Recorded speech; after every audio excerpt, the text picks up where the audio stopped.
the other side. And so you can see they fit up really nice. I just figured out where I wanted the water levels to be and plumbed them down. This runs down to a 90 degree fitting, and then into a T right over the scupper hole, and then straight down through the scupper hole.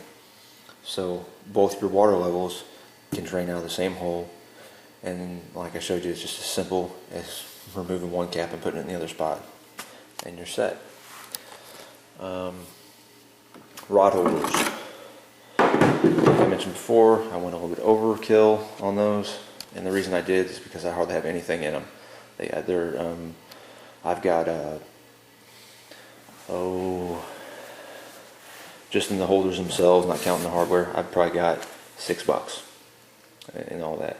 And the reason that is that these are made out of Schedule 40 2-inch electrical conduit, the gray stuff you get at Lowe's. So it's PVC Schedule 40.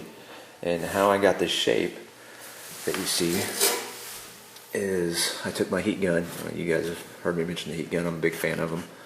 You can use them for a lot. Heat gun and Dremel tool, they're almost a must-have for any type of rigging on a kayak. I took the heat gun. Well, first I cut all my rod holders to length, what length I wanted them. These two I knew to cut shorter because I just didn't quite have the room to get them down into the side. Anyway, this was just dead available space over here. I was like, gotta have something there, so why not more rod holders? So what I did is I cut them all to length, set them up on my shop bench, and I heated about the top 1.5 of the PV or the conduit, and I just turn it. I just held my heat gun to it, just an inch and a half away, and I just slowly turn it and heat it, turn it, heat it, turn it, heat it. It took about 2 minutes to get one to back to pliable, to where it's really pliable, and just to test it, just grab a hold of it, and once it starts moving freely, then you're ready to go. So like I said, heat up the first inch and a half. You don't want to heat up more than that, because when you go to shape this, along with getting the shape that you're wanting up here, you're going to get a bulge. This is going to try to bulge out on you down here because it's too soft. So just the top part of it you want to heat.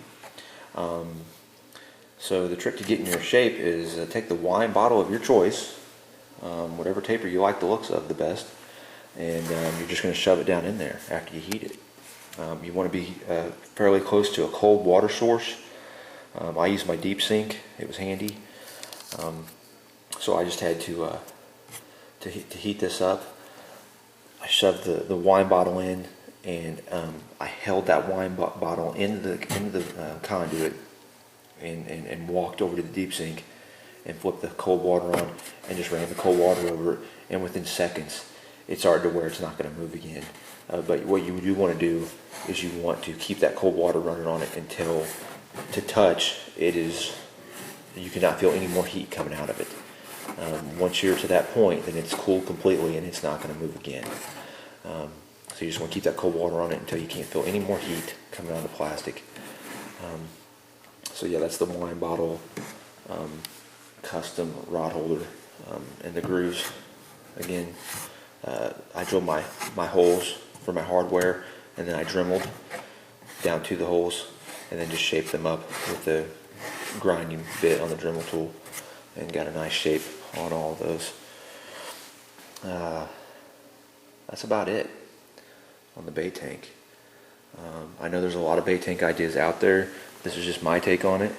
And like I said before, I want to thank the guys on YouTube for all the ideas, because I wouldn't have thought of this on my own, guaranteed, but once I got my hands on it, I was able to kind of put my own spin on it and make it work for me.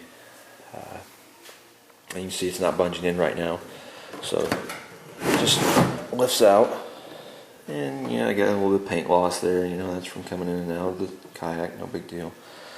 But here's the inlet tube right there. Let me give you a better look at this outflow side. So there you can see, again, this is 3/4 inch on the outflow side, street 90, 3/4 inch section, street 90, T, from the low water side, street 90, short connector piece of 3/4 into the T, to the T, and down to the scupper hole. That's it. And that, I mean, that was about as clean of an idea as I could come up with to have my my dual water levels and to maximize room inside the tank. And of course, the third use of this tank is for dry storage. If I'm not running any bait at all, I can grab another one of these caps and cap off the other one. So now they're both capped off, and with the check valve over here, no water's going to get in that way.